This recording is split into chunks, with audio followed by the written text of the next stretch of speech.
Hoje estaremos dando início a uma nova série de mensagens, cujo título é O Poder da Palavra. E o tema de hoje é a importância de se meditar na Palavra de Deus. Por que devemos meditar na Palavra de Deus? Convido você a abrir sua Bíblia na segunda carta de Paulo a Timóteo, capítulo 3, nós vamos ler o verso 16. Diz assim: toda a Escritura é inspirada por Deus e útil para o ensino, para a repreensão, para a correção e para a educação na justiça. Toda a Escritura, toda. Estamos vivendo dias difíceis, onde a palavra de Deus, ela não tem sido pregada como deveria ser. Estamos vivendo no tempo da internet, é a era da tecnologia, onde muitos falsos mestres têm se levantado e pregado uma doutrina estranha para o povo de Deus. Muitos pregadores têm inventado coisas que não tem na Bíblia, tudo isso para ganhar seguidores, para ganhar um like, e tem deixado a verdade de lado. Nesta série de mensagens, a gente vai ver o quão a palavra é poderosa e como é importante a gente não apenas ler a palavra, mas meditar nela. Porque ler, eu leio um banner, eu leio um jornal, eu leio qualquer coisa, mas meditar não.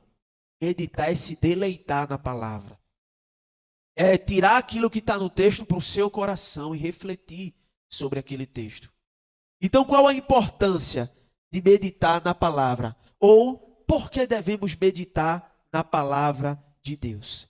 Eu quero trazer aqui para vocês nesta noite 3 coisas importantes do porquê a gente deve meditar na palavra. A primeira, devemos meditar na palavra porque a palavra é o nosso pão espiritual. O nosso alimento é a palavra de Deus. Da mesma forma que você precisa se alimentar do feijão e do arroz todos os dias para fazer sobreviver o teu corpo físico, assim também você deve se alimentar da palavra e meditar nela para que a tua vida espiritual continue firme. Sem a palavra de Deus, nós não somos nada. Muitas pessoas têm deixado de ler a Bíblia, de meditar na palavra de Deus e têm colocado desculpas por falta de tempo, por conta disso, por conta daquilo, mas no fundo não é nada disso. É a prioridade. E muitas pessoas têm se esfriado na fé porque não têm meditado na palavra de Deus. Jesus, antes de começar o seu ministério, ele fez um jejum de quantos dias? 40 dias. E diz a Bíblia, em Mateus capítulo 4, do versículo 1 ao 4, que Jesus foi levado pelo Espírito para o deserto, para ser tentado. E chegando lá, com fome e com sede e fraco fisicamente, o diabo chegou diante dele e disse: se és filho de Deus, faze com que esta pedra se transforme em pão. Jesus, ele podia muito bem ali, na hora, ter transformado aquela pedra em pão. O pão que alimenta o corpo, mas não o que alimenta o espírito. Jesus estava com fome. Jesus, ele estava ali fraco fisicamente, mas não espiritualmente. Ele estava revestido do poder do Pai sobre ele. E qual foi a resposta de Jesus? Nem só de pão viverá o homem, mas de toda a palavra que procede da boca de Deus. É isso que nós precisamos entender, irmãos. Assim como o corpo físico necessita do pão material, o corpo espiritual necessita do pão espiritual. Agora, esse pão, ele emana do céu. Por isso que Jesus disse em João 6,35, eu sou o pão da vida. É deste pão que eu estou falando. É deste pão que nós precisamos nos alimentar todos os dias da nossa vida. É do pão espiritual. Imagine Jesus, a fome estava batendo ali. Seu estômago estava gritando ali por dentro. Mas em nenhuma hora ele deu o braço a torcer. Ele continuou firme e disse que nem só de pão viverá o homem. Porque ele mesmo é o pão da vida. Em João 4, 31 ou 34, Jesus ele acaba de ter evangelizado a mulher samaritana. E os discípulos tinham ido comprar comida e chegaram e encontraram-se com Jesus. E os discípulos dizem a Jesus: mestre, come. Come, porque a gente já tem dias que estamos andando, evangelizando, pregando, come. Sabe o que Jesus respondeu? A minha comida consiste em fazer a vontade do Pai e a obra que Ele me enviou a fazer. Qual tem sido a sua vontade? Qual tem sido a sua prioridade de vida? Qual tem sido o seu desejo de comer cada vez mais? De se fartar fisicamente? Ou de ter uma experiência cada vez mais melhor com Deus? Uma experiência cada vez mais profunda com o teu Deus? A palavra de Deus, ela é o nosso pão espiritual que sacia a nossa fome espiritual. Agora, o pão espiritual só vai saciar aqueles que estiverem com fome. Se você não estiver com fome, você não vai ter desejo pelo pão da vida. Você não vai sentir falta deste pão. Você só vai querer comer pizza, um hambúrguer, um McDonald's. E aí vai cair no pecado da glutonaria. Jesus, ele nos convida a termos fome e sede da sua palavra. A minha comida consiste em fazer a vontade daquele que me enviou e realizar a sua obra. Segundo lugar, por que devemos meditar na palavra? Porque a palavra é o leite espiritual. Irmãos, o que é o leite? O leite para o recém-nascido é suficiente para nutri-lo, para deixá-lo bem abastecido, de forma que o bebê não sente falta de nada mais, nem de água. Os primeiros 6 meses de vida, o bebê ele é alimentado exclusivamente pelo leite materno. Naquele leite, ele é suprido de água, de ferro, de proteínas, de vitaminas e minerais, além de numerosos componentes bioativos, tais como hormonais, fatores de crescimento, enzimas e células vivas para sustentar o crescimento e o desenvolvimento saudável do seu bebê. O leite materno é suficiente para o bebê, pelo menos nos 6 primeiros meses. Nem água é necessário. Veja o poder que é o leite materno, o poder que tem, os nutrientes que está naquele leite materno. Agora veja comigo, primeira carta de Pedro, capítulo 2, versículo 2.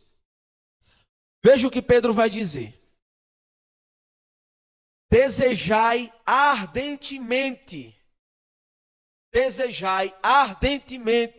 como crianças recém-nascidas, o genuíno leite espiritual, para que por ele vos seja dado o crescimento para a salvação.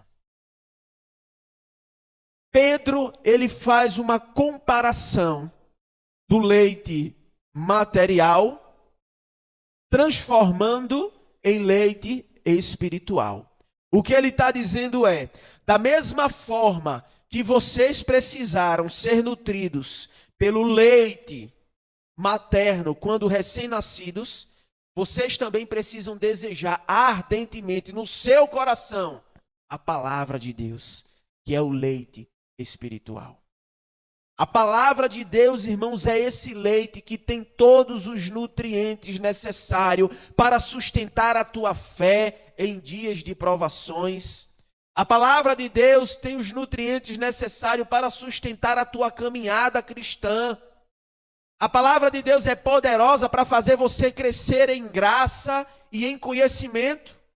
A palavra de Deus, ela é poderosa para fazer você ser uma pessoa sábia, para ajudar você a tomar suas decisões e para fazer você crescer na sua fé. Desejai ardentemente como crianças. Normalmente, o novo convertido, ele é assim, né? Quando ele se converte, ele tem um desejo ardente no seu coração de pregar a palavra, de ler a palavra, de meditar, de orar. Mas parece que quando os anos vão se passando, esse desejo, ele vai esfriando. Parece que a frieza vai tomando conta da fervura do Espírito Santo. E aí Jesus diz, não é?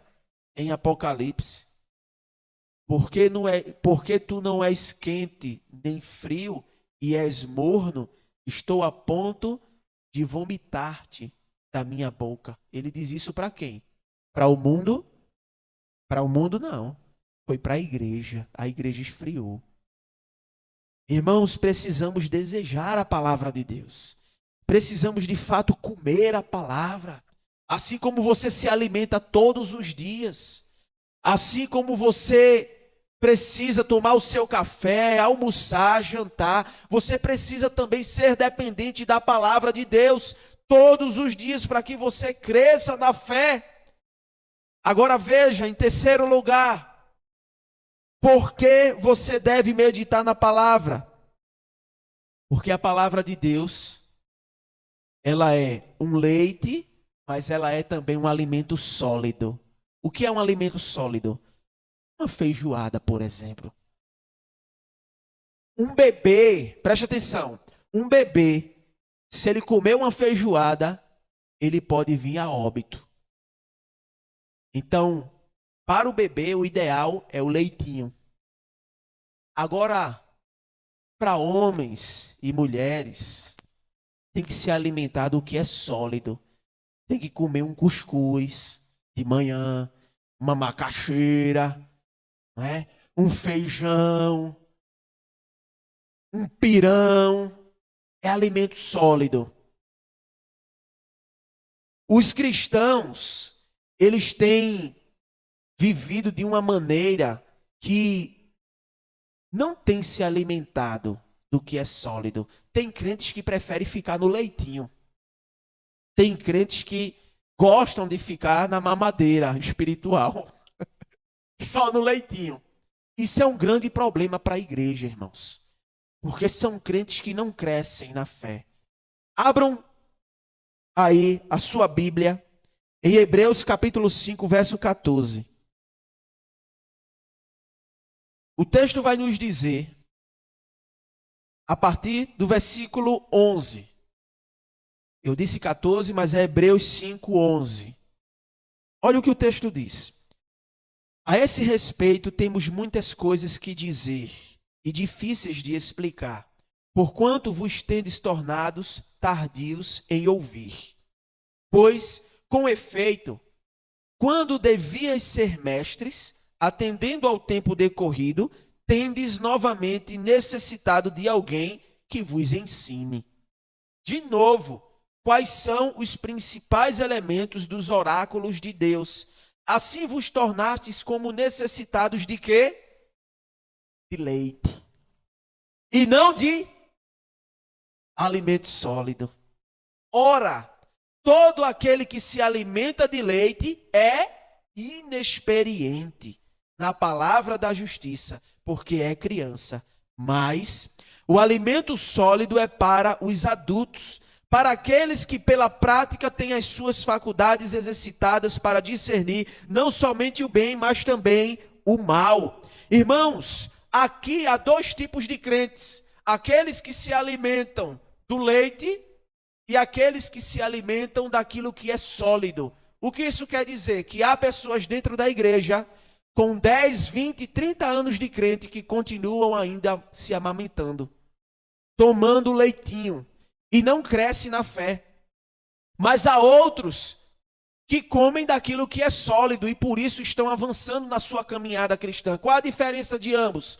É que o primeiro estacionou na fé e o segundo buscou avançar. Qual tem sido a sua postura? Como você tem levado a sua caminhada com Deus? Os cristãos hebreus aqui estavam sendo tardios em ouvir. Daí o escritor aqui os exorta a terem uma vida madura, de forma que eles saiam do leite e passem a comer um alimento sólido. Pois aqueles que se alimentam de leite ainda é criança e inexperiente na palavra da justiça, mas o alimento sólido é para os adultos, maduros na fé. Você precisa se alimentar da palavra para deixar de ser criança e passar a ser adulto. Tem crentes de 200 anos na igreja, mas que não cresceu na fé. Continua sendo criança, com atitudes de criança, com jeito de criança, com comportamento de criança, que qualquer coisa é motivo para se espernar. Sabe quando você diz não a uma criança, a um bebê? Ela deita no chão, fica lá se espernando, jogando os braços, as pernas, gritando. Tem crente que é assim, não consegue ouvir um não. Tem crente que não consegue ouvir uma palavra de exortação. São aqueles crentes que ainda continuam no leite, que são tardios para ouvir. Ou seja, até ouvem, mas não obedecem. Estão na igreja, ouvindo o sermão do pastor todo domingo, mas não muda de vida. Continua na mesmice da fé. Cristo nos chama para uma maturidade cristã. Cristo nos chama para uma vida onde nós venhamos a nos alimentar de comidas sólidas. Só quem se alimenta de comida pastosa ou do leite são dois tipos de pessoas: ou um bebê ou um doente. Já parou para observar isso? Quem é da área da saúde aí sabe disso. Comida pastosa e leite. Um doente e uma criança não se alimentam do sólido, porque não conseguem. A mesma coisa na vida espiritual. Tem crentes que ainda não suportam ouvir a verdade do evangelho. Tem crentes que são imaturos, que precisam amadurecer na fé, mas ainda não conseguiram alcançar essa maturidade. Crentes infantis, 10, 20, 30 anos que ainda estão engateando na fé. Lamentável, mas existe.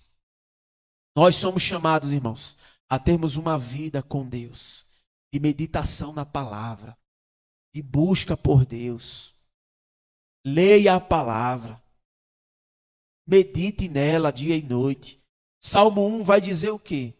Bem-aventurados aqueles que não se assentam na roda dos escarnecedores, não anda segundo o conselho dos ímpios, nem se detém nos caminhos dos pecadores. Antes, o seu prazer está na lei do Senhor, e nela medita de dia e noite, pois ele será comparado a uma árvore que foi plantada junto a ribeiros de água, cuja folhagem não murcha, mas tudo quanto ele fizer, prosperará. Prosperará. Quer prosperar? Quer ser um crente abençoado? Medite na palavra. Sabe qual foi o conselho que Deus ele deu a Josué? Quando Josué assumiu o lugar de Moisés? Josué 1, 8 e 9. Josué capítulo 1, versículo 8 e 9. Josué, não cesses de falar deste livro da lei. Antes, medita nele dia e noite, para que tenhas cuidado de fazer segundo tudo quanto nele está escrito. Não farás prosperar o teu caminho, então farás prosperar o teu caminho e serás bem-sucedido. Quer ser bem-sucedido? medite na palavra. Versículo 9. Não te mandei eu ser forte e corajoso. Não temas, nem te espantes, porque o Senhor teu Deus é contigo por onde quer que andares. Esdras 7:10. Veja o que vai dizer. Quando Esdras estava retornando para Jerusalém para reconstruir o templo que havia sido destruído pelos babilônicos. Esdras era um sacerdote que cuidava do livro da lei, né? Que cuidava ali das escrituras. Era o responsável por ler a escritura e interpretar. Esdras 7:10. Porque Esdras tinha disposto o coração para buscar a lei do Senhor. Buscar é aprender sobre a lei do Senhor. Esdras tinha também colocado no seu coração para cumprir a lei do Senhor. Cumprir é praticar, colocar em prática. Mas Esdras também tinha disposto no seu coração para ensinar em Israel os seus estatutos e os seus juízos. É o APE. Aprender, praticar e ensinar. Nós somos chamados a fazer isso. Aprender, praticar e ensinar. Foi o que Esdras colocou no seu coração e foi o que ele fez. Aprender da palavra, praticar a palavra e ensinar a palavra. Porque quando você ensina, você aprende. Você cresce na fé. É um dos melhores métodos para se crescer na fé. É estudo bíblico em grupos. Por isso a gente tem EBD, o debate da palavra. É quando você ensina o seu filho na mesa, em casa. Ensina o teu filho no caminho que deve andar. É ensinando a palavra. É quando vocês conversam, vocês cônjuges, marido, mulher, filhos, vocês conversam da palavra, vocês aprendem da palavra. Aprender, praticar e ensinar. Nós somos chamados, irmãos, a termos uma vida de devoção, de meditação da palavra. Pois sem a meditação da palavra, a gente não consegue chegar a lugar algum, nem muito menos sair da fase de crentes infantis. Que Deus tenha misericórdia de nós e nos ajude a colocarmos a palavra de Deus em nossa vida e a praticá-la. Amém.